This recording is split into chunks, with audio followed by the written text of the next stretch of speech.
Assalamualaikum. Hari ini sis nak kongsi resepi talam kacang hijau.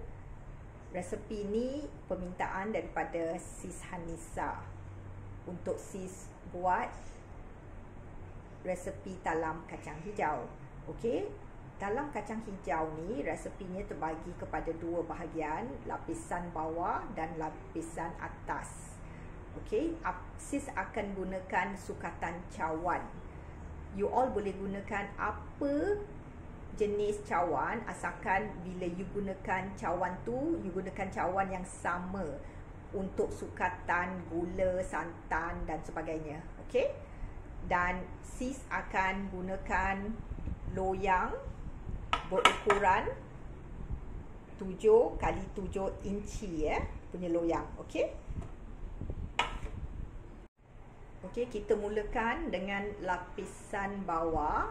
Bahan-bahan yang diperlukan adalah kacang hijau, kita perlukan santan, gula, garam, sedikit pewarna hijau, tepung beras dan tepung ubi. Okey, sis letakkan kacang hijau 3 suku cawan, 3/4 cawan, dan kita bersihkan kacang hijau ni dan kita rebus sampai ia lembut.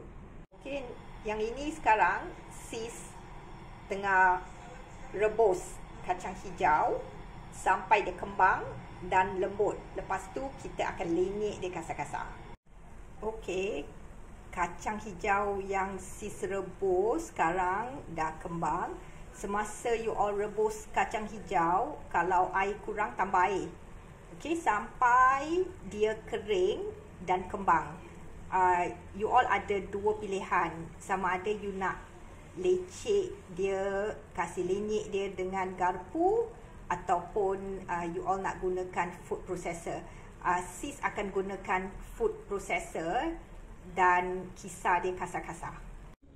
Okey, sis lenyek pakai garpu sajalah daripada pakai food processor sebab dia dah lembut. Sis dah alihkan dia dalam mangkuk, jadi you all gunakan garpu, just lenyek-lenyek gitu saja kan, senang. Nampak dia lembut, lenyek sampai dianya semua dah dilenyek. Okey, buat sampai you lenyek semua.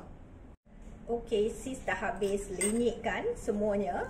Sekarang sis nak buat lapisan bawahnya, tapi sis akan gunakan blender supaya tepungnya semua sebati. Okey. Okey, sis akan gunakan blender untuk sebatikan semua bahan-bahannya. Okey. So, apa yang kita perlukan? Kita perlukan santan. Sis pakai santan kotak saja kan, macam tadi yang sis tunjukkan. Sis akan gunakan 1 cawan. Okey, ni 1 cawan santan. Okey, sis masukkan dalam blender. Dan sis akan gunakan tepung beras sebanyak 3 suku cawan tepung beras. Okey, ni tepung beras sis gunakan. Sis masukkan. Oh, subhanallah. Dan sis akan gunakan gula pasir. Okey, gula pasir pun sis gunakan 3 suku cawan. Dan sis akan taruhkan garam dalam setengah sudu teh. Okey. Dan sis akan taruhkan tepung ubi 3 sudu besar gitu, okey. Dan sis akan blenderkan dia. Okey. 1 3 sudu. Okey. Nanti sis akan taruhkan pewarna, okey. Kita blender sampai dia sebati. Okey, sis dah blend dia dah sebati. Sis nak letakkan pewarna hijau sedikit. Okey. Sis onkan balik, biarkan dia sebati lagi.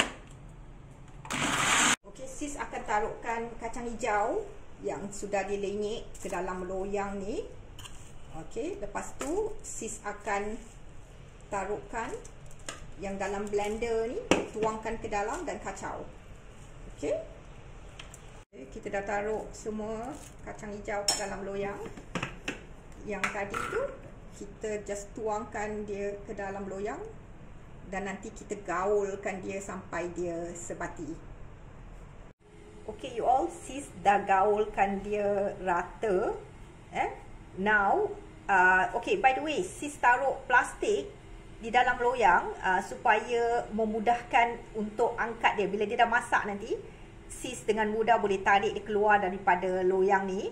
Dan sis nak kukus dia, sis akan taruhkan aluminium foil di atas untuk cover supaya air tak masuk ke dalam adonannya. Okay? Sekarang sis dah tutup loyangnya dengan aluminium foil dan pastikan yang kukusan you tu airnya betul-betul mendidih.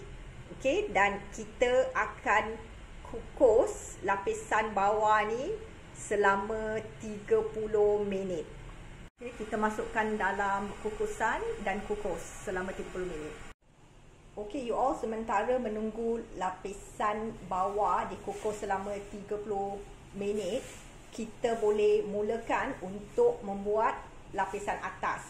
Bahan yang diperlukan untuk lapisan atas adalah tepung jagung, tepung gandum, santan, garam dan gula. Sis akan blend kan bahan-bahan ni supaya dia betul-betul lumat. Lepas tu kita boleh tuang di atas lapisan bawahnya. Okey, kita akan gunakan blender. Sis akan taruh santan. Macam sis kata, gunakan sama jenis cawan. Tadi ni standard ni cawan sis gunakan. Kita taruh 2 cawan santan untuk lapisan atasnya.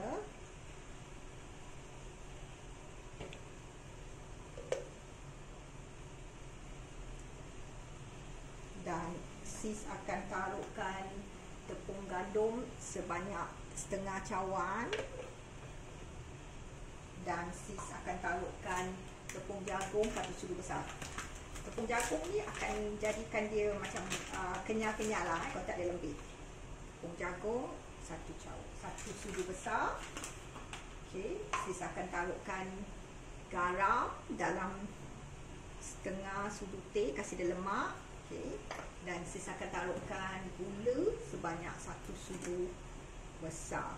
Dan kita akan blend dia. Sekarang kita blend dia sampai dia sebati. Okey, sis dah blend dia.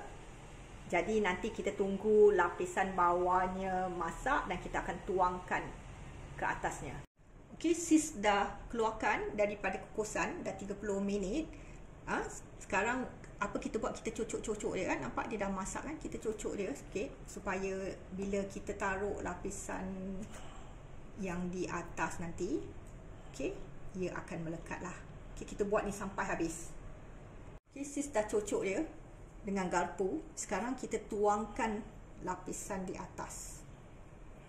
Kita tuangkan. Kalau ada buih-buih tu, kita pakai sudu hilangkan buih-buihnya. Okey, sis dah tuangkan lapisan atasnya. Sekarang kita akan kukus lagi. Sis akan tutup dengan aluminium foil supaya air daripada kukusan tak masuk ke dalam. Kita kukus lagi dalam masa 30 hingga 40 minit. Okey. Okey, kukus sampai selama 30 hingga 40 minit. Pastikan air dalam kukusan tu cukup. Okey. Alhamdulillah, kuih talamnya dah dikukus selama 40 minit gitu. Biarkan dalam kacang hijau ni betul-betul dah sejuk, baru kita boleh keluarkan dan potong. Okey. Nanti sis akan tunjukkan bila dia dah sejuk baru sis potong. Okey you all, sis punya talam kacang hijau sudah sejuk. Sis dah potong dia.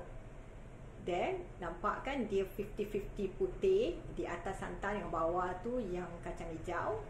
Okey, selamat mencuba. Dan ingat untuk subscribe to sis punya YouTube channel to get new recipe. Okay, bye. Assalamualaikum.